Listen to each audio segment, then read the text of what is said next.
저에게 주신 하나님의 말씀, 우리에게 주신 하나님의 귀한 말씀은 사도행전입니다. 21장 15절에서 26절까지의 말씀입니다. 어떤 생각으로 살아야 하는가라고 하는 말씀의 제목 가지고 같이 은혜를 나눌 텐데요. 오늘 우리에게 주어진 말씀이 어떤지 잘 살펴보는 시간이 되기를 원합니다. 이 여러 날 후에 여장을 꾸려 예루살렘으로 올라갈새 가이사랴의 몇 제자가 함께 가며 한 오래 제자 두브로 사람 나손을 데리고 가니 이는 우리가 그의 집에 머물려 함이라. 예루살렘에 이르니 형제들이 우리를 기꺼이 영접하거늘. 그 이튿날 바울이 우리와 함께 야고보에게로 들어가니 장로들도 다 있더라. 바울이 문안하고 하나님이 자기의 사역으로 말미암아 이방 가운데서 하신 일을 낱낱이 말하니 그들이 듣고 하나님께 영광을 돌리고 바울더러 이르되 형제여 그대도 보는 바에 유대인 중에 믿는 자 수만 명이 있으니 다 율법의 열성을 가진 자라. 내가 이 밤에 이방에 있는 모든 유대인을 가르치되 모세를 배반하고 또 아들들에게 할례를 행하지 말고 또 관습을 지키지 말라 한다 함을 그들이 들었도다. 그러면 어찌하고 그들이 필연 그대가 온 것을 들으리니 우리가 말하는 이대로 하라. 서원한 네 사람이 우리에게 있으니 그들을 데리고 함께 결례를 행하고 그들을 위하여 비용을 내어 머리를 깎게 하라. 그러면 모든 사람이 그대에 대하여 들은 것이 사실이 아니고 그대도 율법을 지켜 행하는 줄로 알 것이라. 주를 믿는 이방인에게는 우리가 우상의 제물과 피와 목매어 죽인 것과 음행을 피할 것을 결의하고 편지하였느니라 하니 바울이 이 사람들을 데리고 이튿날 그들과 함께 결례를 행하고 성전에 들어가서 각 사람을 위하여 제사를 드릴 때까지의 결례 기간이 만기된 것을 신고하니라. 우리 앞뒤 좌우로 서로 인사 나누는 시간 갖겠습니다. 반갑습니다. 반갑습니다. 반갑습니다. 오늘은 특성을 조금 앞순서로 당기도록 하겠습니다. 우리 여성교회가 나와서 하나님 앞에 귀한 찬양으로 먼저 영광을 드리겠습니다.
우리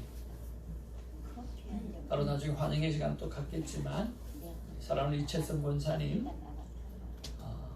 이렇게 함께 해주시고 또 이렇게 와주셔서 너무 감사를 드리고 크게 한번 환영의 박수 드리겠습니다.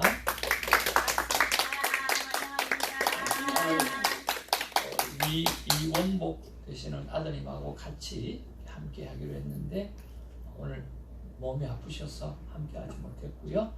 또 우리가 한 주간 동안 그분의 건강을 위해서 기도하고 또 다음 주에는 함께 할 수 있는 은혜가 있었으면 좋겠고요. 늘 새벽마다 함께 기도하는 가운데 있습니다. 우리 이채성 권사님 위해서 많은 기도를 부탁드리고 무엇보다 남은 인생 한 명이라도 복음을 위해 전도하기 위해서 나는 소원을 두고 살아가려고 하고 있습니다. 그 소원을 하나님께서 꼭 허락해 주실 줄로 믿습니다. 아멘. 사람은 여러 가지로 갈등하고 살아갑니다. 갈등한다라고 하는 것은 살아있다라고 하는 증거이고요. 또 갈등하면서 성숙해가고 자라갑니다.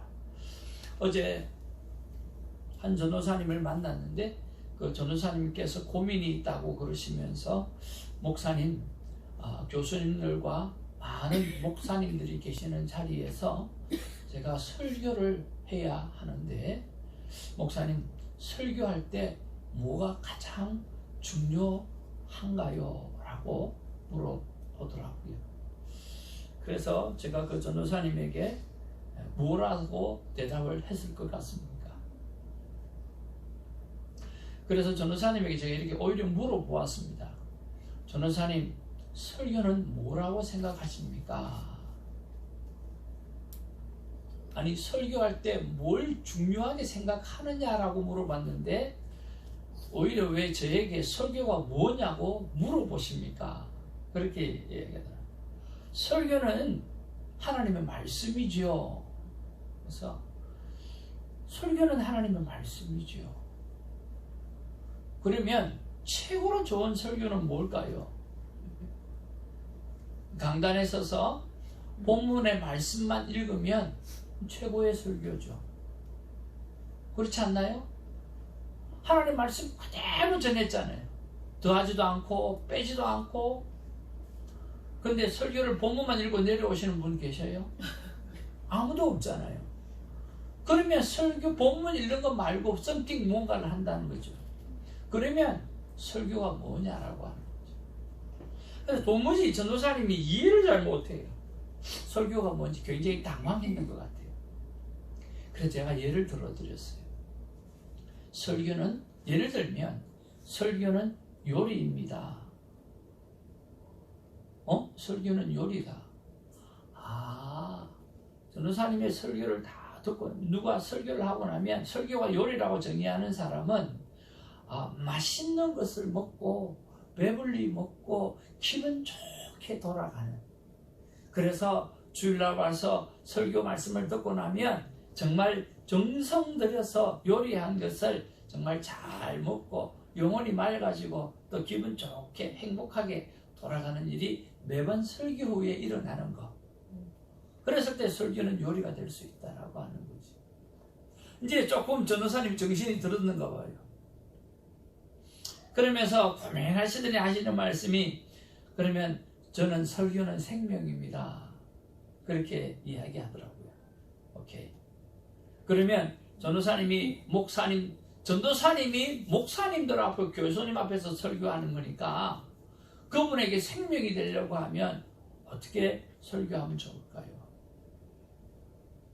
전도사님의 성경에 있는 지식, 성경에 있는 많은 것들을 오늘 원을 풀고 그 다음에 성경이 말씀하시는 대로 어떤 이야기를 만약에 한다고 하면 오늘 목사님을 오래 한 사람이고 또 교수님들이 가득한 그 자리에서 전도사님에게 뭘 배울 게 있어가지고 배우겠냐고요. 그러니까 목사님 고민이 돼서 물어보는 거 아닙니까? 그러더라고요. 그래서 이런 이야기 했어요. 전도사님이 30년 동안 주일학교를 하면서 실패했던 이야기를 하라고요. 30년 동안 주일학교를 섬기면서 내가 정말 뜨겁게 전도사가 되어졌고 또 살아가는 데 있어서 이것도 실패했고 사역하는데 이렇게 하면 될 줄 알았는데 이것도 실패했고, 또 이렇게 하면 될 줄 알았는데 이렇게 실패했고, 정말 잘하려고 했는데 잘 안 돼서 너무 힘들어서, 그래서 기도할 수밖에 없었고, 그래서 예수님 없이는 사역이 안 되는구나 라고 하는 것을 깨달았습니다 라고 하는 설교를 하면 앞에 앉아있는 모든 목사님도 모든 교수님도 다 은혜를 받을 거라고 그렇게 이야기했습니다. 여러분 어떠세요? 은혜 받을 것 같아요? 안 받을 것 같아요? 받을 것 같아요. 주일학교를 30년 동안 했다고 하면 그 분야의 전문가잖아요. 아마 근도사님은 가르치려고 했을 거예요. 주일학교를 어떻게 운영해야 되고, 어린아이들의 마음을 어떻게 이해해 줘야 되고, 그런 것들을 막 이야기하려고 했을 거예요. 근데 그게 아니라 그가 실패했던 이야기. 그래서 예수님밖에 없고 예수님 없이는 사역할 수 없었다라고 하는 그 고백. 그 고백을 하게 되어지면 모두가 큰 은혜가 되어질 것이다. 그런 이야기를 했습니다. 그러면 저에게 있어서는 설교가 무엇일까요? 저는 저에게 있어서 설교는 바로 인생의 정답을 갖게 해주는 것이다 라고 하는 것입니다. 저는 저와 여러분들이 제가 설교를 준비하면서 인생을 살아가면서 해답이 아니라 정답을 발견하고, 와 그래 인생은 이렇게 사는 거야 라고 하는 것을 깨닫고 돌아갔으면 좋겠고요. 또 오늘 설교를 듣고 난 다음에 정말 인생은 이렇게 살아가야 되는구나, 여러 가지 삶 가운데 이렇게 생각하고 이렇게 살아가는 것이 정말 정답이구나 하는, 하나님 앞에 인생의 정답들을 하나씩 발견하고 돌아가는 그 기쁨이 있으면 참 좋겠다라고 생각을 했어요.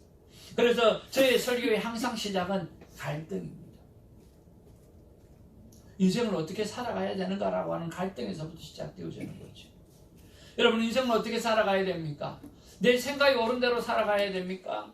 아니면 내 생각이 옳은 대로가 아니라고 한다고 하면 그러면 다른 사람의 생각을 맞추면서 살아가야 되는가라고 하는 거죠. 여러분 여러분의 생각이 옳은 대로 살아야 됩니까? 아니면 상대의 생각이 옳은 대로 살아가야 할까요? 어떻게 살아가야 될까요? 오늘 그 문제가 해결되어지기를 원합니다. 창세기 2장 9절에 보니까 여호와 하나님이 그 땅에 보시기에 아름답고 먹기에 좋은 나무가 나게 하시니 동산 가운데는 생명나무와 선악과를 알게 하는 나무가 있더라. 그리고 16장 17절에 이렇게 성경은 기록합니다. 우리가 늘 알고 있는 말씀인데요, 한 번 더 인식해야 될 필요성이 있어서 우리가 한번 이 말씀을 봅니다. 같이 한번 읽겠습니다. 시작.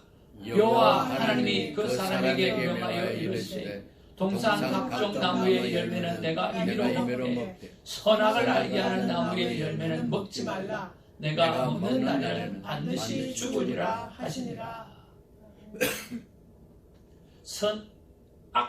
선악나무, 선악을 알게 하는 나무는 오늘 원어로 보면 에츠다스 토브와라라고 하는 뜻이, 에츠라고 하는 말은 나무라고 하는 뜻이고, 다스라고 하는 것은 지식이라고 하는 뜻이고, 토브와라라고 하는 이야기는 선과 악이라고 하는 이야기예요. 다시 말하면 내가 선과 악을 판단하게 되는 나무예요. 그 나무 열매를 먹고 나면 내가 선과 악이 무엇인지를 판단하고 내 생각에 옳은 대로 살아가게 되는 나무가 바로 선악과라고 하는 거예요. 그래서 영어에 보니까 for when you eat, 그것을 먹게 되어지는 그 순간에 you will, 반드시 이런 일이 일어나게 될 것인데 surely die, 오늘 완전히 퍼펙트하게, 그리고 surely 반드시 죽게 되어질 것이다. 반드시 죽게 되어지는 그 일이 너에게 일어나게 될 것이라고 이야기하는 거죠.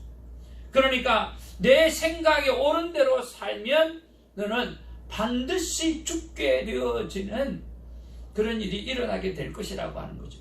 그러니까 어떻게 되는 거죠? 내 생각에 옳은 대로 사는 게 맞다, 틀렸다? 아니다라고 하는 거예요. 절대 그렇게 살면 안 된다는 거예요. 너만 죽을 뿐만 아니라 너의 가족이 다 죽는다는 거예요. 내 생각에 옳은 대로 살면 다 죽는다는 거예요. 그러면 목사님, 다른 사람의 생각에 옳은 대로 살아가야 되나요? 성경은 그렇게 말하지 않습니다. 그것도 아니라고 말씀합니다. 창세기 2장 9절 다시 한번 보겠습니다. 시작. 여호와 하나님이 그 땅에 보기에 아름답고 먹기에 좋은 나무가 나게 하시니 동산 가운데는 생명나무와 선악을 알게 하는 나무도 있더라. 그랬어요. 오늘 정말 많은 실과가 에덴 동산에 많이 있었다고 그랬어요. 그리고 동산 중앙에는 무슨 나무가 있었더라? The Tree of Life. 생명의 나무가 있었다라고 하는 거예요. 말 그대로 생명의 나무는 그 나무 열매를 따먹으면 어떻게 되어집니까? 사는 일만 생긴다는 거예요. 앞에 번에는 surely die, 반드시 죽게 되는 나무가 있고 또 영원토록 사는 나무가 있다는 거예요. 그 나무의 열매를 먹고 살아야 한다고 말을 하고 있다라고 하는 거예요. 그러니까 내 생각에 옳은 대로 사는 게 아니에요. 그리고 남의 생각에 옳은 대로 사는 것도 아니에요. 모든 일에 있어서 오늘 살리는, 나도 살고 남도 살고 다 사는 그런 일을 가지고 살아가야 한다라고 말씀하고 있다라고 하는 거예요. 자, 그래서 오늘 생명나무를 먹어야 한다고 그랬어요. 그러면 생명나무는 어떤 나무일까요? 한번 따라가 보겠습니다. 나 무엇이든 시작. 무엇이든 나도 살고 너도 살게 하는 나무. 자, 나도 살고 너도 살게 하는 나무예요. 윈윈. 엄마도 살고 아들도 살고 아빠도 살고 딸도 살고 성도도 살고 목사도 살고 모든 사는 모두가 다 사는 그런 일이 있어야 된다는 거예요. 그러고 보니까 오늘 예수님께서 이 땅 가운데 오셔서 뭐라고 말씀하십니까? 자기 자신을 향해서 이렇게 말합니다. 나는 길이요, 나는 진리요, 나는 생명이라 그렇게 말씀합니다. 다시 말하면 오늘 생명나무 열매를 따먹고 산다라고 하는 이야기는 생명이신 예수님의 말씀을 따라 사는 나무라고 하는 거예요. 오늘 저와 여러분들이 예수님께서 뭐라고 말씀하셨는지를 매일매일 말씀을 바라보면서 묵상하면서 주님이 살아가라고 말씀하신 대로 하나님이 살아가라고 하신 대로 살아가는 그런 은혜가 있기를 주님으로 축복을 드립니다. 그런데 그러면 목사님 성경에 그런 것들이 증명되어져야 되잖아요. 오늘 성경에 그런 방법대로 살아가고 있는 삶의 모습을 증명해 주고 있습니다.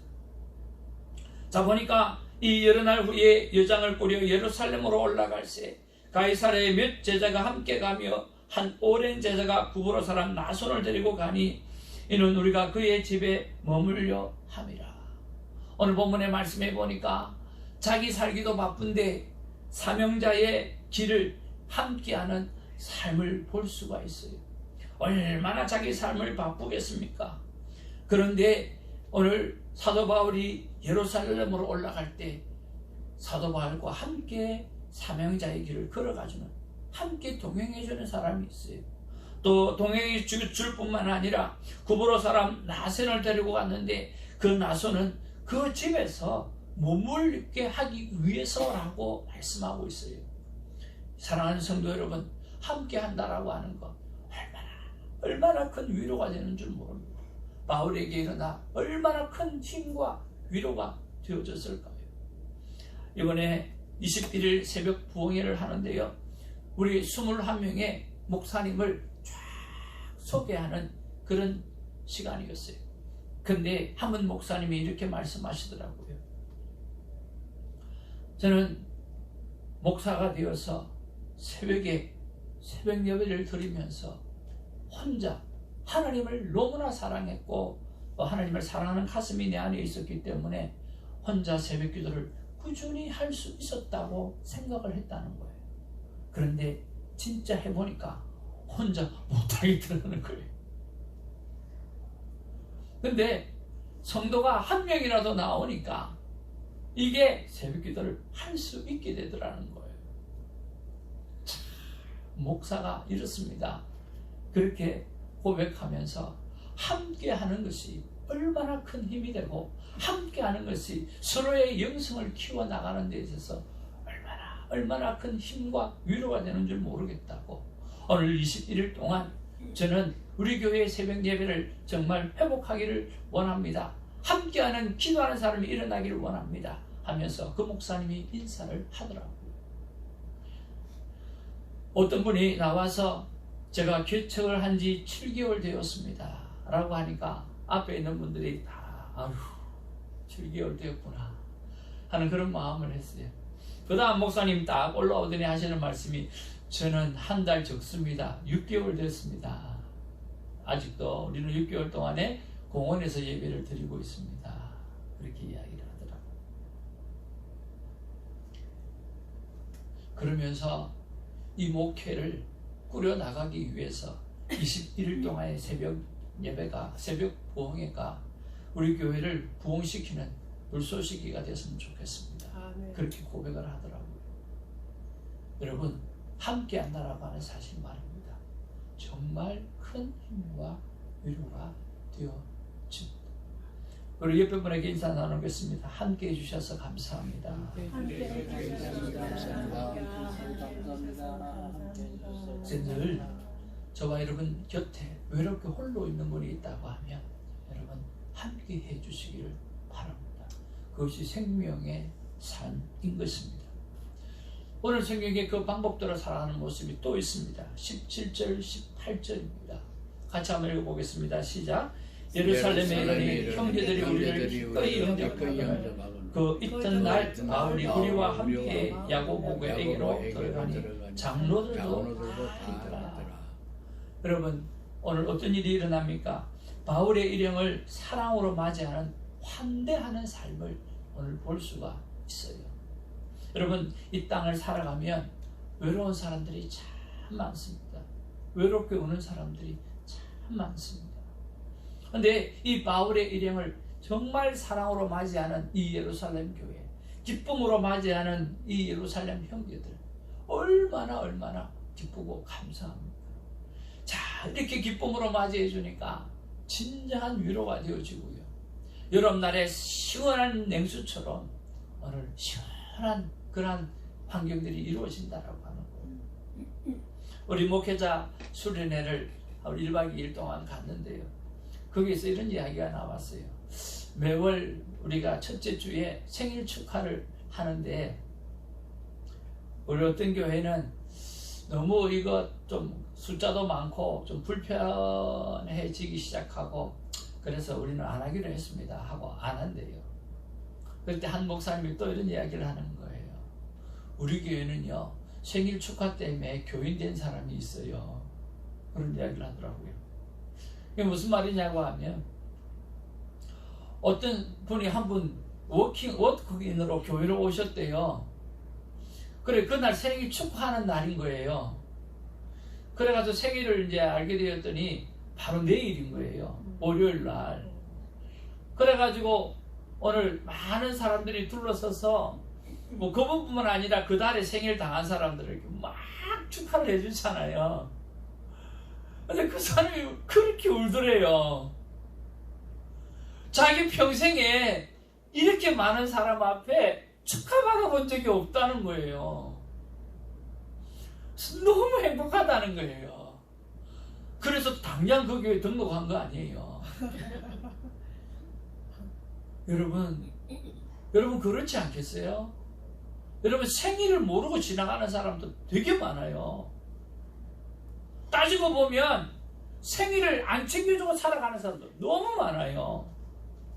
그런데 교회가 하는 행사이지만 한 달에 한 번이라도 많은 사람들이 모여갖고 그 생일을 축하해주는 그거 하나만 가지고도 위로가 되고 힘이 되고 능력이 되어서 하나님 앞에 다시 내가 예수를 믿어야 되겠다라고 하는 그런 생각이 든다라고 하니까요.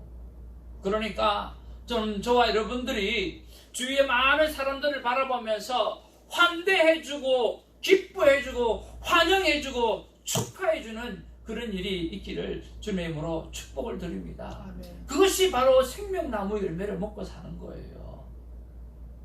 우리 허한나 권사님이 생일 달을 맞이하면 너무 행복해 하세요. 왜냐하면 교회에서도 하지, 또 가족들도 해주지, 그 다음에 또 양로센터에서도 해주지. 그래서 미니멈 4번 한다는 거예요. 4번. 5번 했어. 이번에도 한 번, 5번. 그러니까 한 달에 생일 축하를 5번 받으니까 그 생일 당하는 달이 얼마나 좋겠냐고요. 사랑하는 성도 여러분, 많은 축하를 환대할 수 있는 일, 그리고 그런 일들을 우리가 자주 해내는 삶 가운데 그런 기쁨을 나눌 수 있는 일은 바로 생명을 살리는 일입니다. 그 일이 습관화되기를 주님의 이름으로 축복을 드립니다. 또 본문 말씀에 또 놀라운 일이 있습니다. 자, 바울이 무난하고 하나님이 자기의 사역으로 말미암아 이방 가운데 하신 일을 낱낱이 말했다 그랬어요. 그랬더니 20절에 어떤 일이 일어납니까? 같이 한번 읽어볼까요? 시작. 그들이 듣고 하나님께 영광을 돌리고 바울더러 이르되 형제여 그대도 오는 바에 유대인 중에 믿는 자 수만 명이 있으니 다 율법의 열성을 가진 자라 그랬습니다. 오늘 이 본문 말씀을 보면서 우리가 느끼는 게 무엇입니까? 다른 사람의 사역을요 인정하고 있지 않나요? 다른 사람의 사역을 인정하고 하나님께 돌려드리는 그런 삶의 모습을 볼 수가 있어요. 오늘 이게 되게 짜증나네요.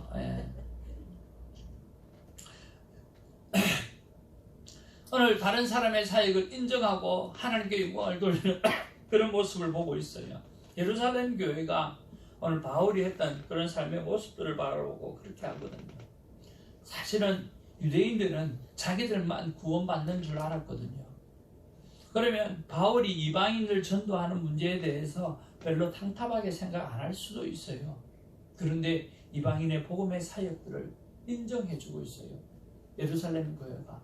그리고 하나님께 영광 올려드리잖아요. 사랑하는 성도 여러분, 칭찬과 인정보다 사람을 더 발전하게 하는 것은 없습니다. 진짜입니다. 칭찬과 인정보다 사람을 더 발전하게 하는 것은 없어요. 그래서 칭찬이 너무너무 중요한 거예요.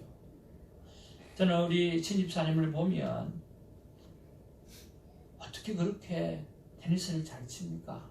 어떻게 그렇게 짧은 시간에 그렇게 실력이 늘 수 있습니까? 제가 한 번씩 그렇게 이야기합니다.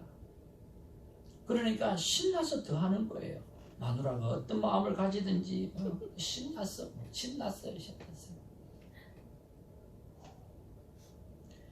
여러분, 칭찬과 인정보다 인정이 사람을 더 발전시키는 데 있어서 정말 없거든요. 저는 이렇게 생각합니다. 내가 잘하는 것에 대해서는 반드시 1등을 해야 된다고 생각을 합니다. 예수 믿는 것 1등 해야 되고요. 그리고 오늘 여러분이 좋아하는 일 1등 해야 됩니다. 왜 1등 해야 될까요? 그래야 전도를 할 수 있기 때문에 그렇습니다. 여러분, 뭐든지 못하면 전도하기 힘듭니다.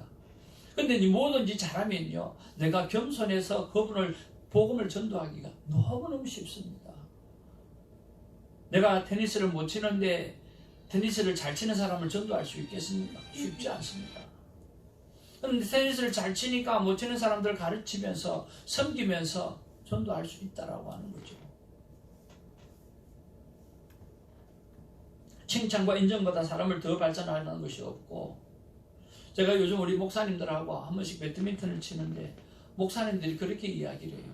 정말 고맙더라고요. 진짜로 그렇게 말하는지 모르겠지만 손 목사님하고 치면 그렇게 기분이 좋대요. 왜냐하면 제가 자주 하는 말이, 야, 어떻게 하면 그렇게 칩니까? 와우, 대단해요. 잘했어! 그런 말 자주 사용하거든요.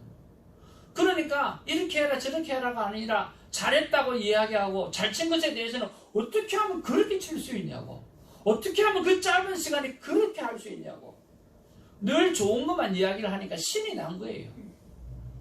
그리고 여자들하고 치면 반드시 이겨요, 제가. 왜? 그분에게 기쁨을 주기 위해서. 그러니까요, 칭찬과 인정보다 사람을 더 발전시키는 게 없잖아요. 여러분, 내 마음대로 되지는 않습니다. 그러나 내가 마음껏 칭찬해서 그 사람을 더 발전시키긴 할 수는 있어요. 그래서 칭찬과 인정을 아끼지 않는 우리가 되기를 주님의 이름으로 축복을 드립니다. 오늘 그것이 본문 속에 그대로 나타나는 거예요. 그 다음에 오늘 21절 26절에 이거 정말 중요한 이야기인데요. 정말 중요한 이야기예요. 어떤 이야기냐고 하면 21절에 보니까 내가 이방에 있는 모든 유대인들을 가르치되 모세를 배반하고 뭐를 배반했다고요? 이스라엘에게 있어서 오늘 모세는 하나님이거든요. 그 하나님을 배반하고 그 아들들에게 할례를 행하지 말고 또 관습을 지키지 말라 한다 함을 그들이 들었도다. 그러니까 예루살렘 교회에 오해하고 있는 사람이 있는데 사도 바울이 복음을 전하면서 유대인들에게 어떻게 하라고? 모세를 배반했다라고, 배반하게 한다라고 이야기하는 거예요. 그리고 할례 받지 않아도 된다고 이야기를 하는 거예요. 그리고 좀 음식물에 대한 죽은 시체를 만지고 하는 그런 관례에 대해서, 관습에 대해서 지키지 말라고 했다라고 사람들이 이해하고 있다라고 하는 거예요. 그렇게 인식하고 있다는 거예요. 그런데 사도 바울이 진짜 그렇게 했냐고요? 사도 바울은 유대인들한테 그렇게 한 적이 없어요. 유대인들을 향해서 율법을 지키지 말라고 한 적이 없어요. 누구에게 그랬어요? 이방인들에게 그렇게 한 거예요. 이방인들에게까지 너무 우리 율법을 지키게 하지 말자. 우리에게 올무가 되는 것들을 그들에게 시키지 말자. 그들은 그런 관심 문화가 없지 않냐. 할례, 그들에게 할례까지 주어서 하기. 오늘 우리가 믿음으로 구원받은 것처럼 우리가 할례할 때 구원받았냐? 성령 받았냐? 그거 아니지 않냐? 우리가 할례했을 때 성령이 임한 것 아니지 않냐? 기도할 때 하나님의 성령이 임한 것 아니지 않냐? 임한 것이 않냐? 그러니까 할례가 이유가 아니고 하나님의 은혜라고 한다고 하면 이방인에게는 그것 이야기하지 말자라고 이야기하는 거. 그것도 예루살렘 공회에 와서 도장까지 땅 받았잖아요. 그래서 보면 로마서 14장 1절에서 15장 3절까지 내용을 보면 유대인들에게 그렇게 하지 않았다고 정확하게 이야기하고 있고요. 고린도전서 8장 9장에 나와 있는 제사법에 대해서 유대인들을 지키는 것에 대해서 권면하고 권장하고 있다라고 하는 것이 분명히 기록하고 있다고요. 그런데 뭐가? 소문이, 따라합시다. 소문이 인식이. 네. 자기는 그렇게 하지 않았어요. 그런데 소문과 인식이 그렇게 되어져 버린 거예요. 여러분, 그랬을 때 어떻게 해야 될까요? 팩트는 아니에요. 팩트는 자기가 그렇게 하지 않았어요. 근데 소문과 인식이 그렇게 됐어요. 그러면 어떻게 해야 될까요? 생명나무 열매를 따먹는 사람은요, 소문과 인식을 인정하고 받아들이는 자세가 필요한 거예요. 아, 그렇게 생각하고 있구나. 아, 그렇게 받아들였구나. 그렇게 생각하고 인식하고 있구나. 근데 그 사람 앞에 가가지고 팩트가 이겁니다. 나는 절대로 그렇게 하지 않았어요. 진리 이외의 것은 그렇게 말하는 게 아니라는 거예요. 사실이 아닌데 인식이 그럴 때, 뭐가 아닐 때요? 사실이 아닌데 인식이 그럴 때 어떻게 해야 돼요? 사실이 아닌데 인식이 그럴 때는요, 그걸 인정하고 배려해주는 삶이 필요하다는 거예요. 그래서 그렇게. 그래서 그럼 어떻게 하면 좋겠습니까? 그랬더니 이 예루살렘 오늘 환대해 주었던 그들이 이게 나실인 4명이 지금 오늘 하나님 앞에서 드림을 받기 위해서 나실은 하나님 앞에 드린다라고 하는 것이거든요. 그리고 30일 동안 정결 예식을 지켜야 돼요. 정결 예식을 마치고 나면 하나님 앞에 여러 가지 제사를 드려야 돼요. 그래서 비용이 많이 들거든요. 그러면 말이야, 나실인으로 준비되어진 사람이 지금 정결 예식을 준비하고 있고 30일 동안 하는 것을 그 기간에 있는데, 너희들이 그러면 너희들이 오늘 그 정결 예식에 참여하면 어떻겠냐? 그 다음에 거기에 들어가는 비용을 좀 내면 어떻겠냐? 사실은 예루살렘 교회가 힘이 들고 어려워가지고 다른 이방 교회, 사도 바울이 개척한 교회들이 전부 다 예루살렘 교회를 위해서 뭐를 모아줬어요? 헌금을 모아줬거든요. 그 헌금이 있는 거예요. 그래, 너 가지고 있는 그 헌금이 있잖아. 그 헌금 가지고 그들의 그 비용도, 제사 비용도 내고, 그리고 너희들 정결 예식에 참석하면 어떻겠냐라고 하는 거예요. 사도 바울이 그걸 해야 될 이유가 있어요? 없어요? 없잖아요. 그런데 뭐예요? 사도 바울은 하는 거예요. 왜 합니까? 그래서 유대인들이 제대로 구원받을 수 있고 구원의 진리를 바로 인식할 수 있다고 한다고 하면 하는 거예요. 이것이 중요한 거예요. 팩트가 아니에요. 그런데 인식이 그래요. 그러면 우리에게 필요한 것은요, 진리가 아닌 구원의 문제가 아닌 다음에야 인정해주고요, 배려해주는 삶이 참으로 중요하다라고 하는 거예요. 사도 바울의 삶은 언제나 상대의 복음에 있었어요.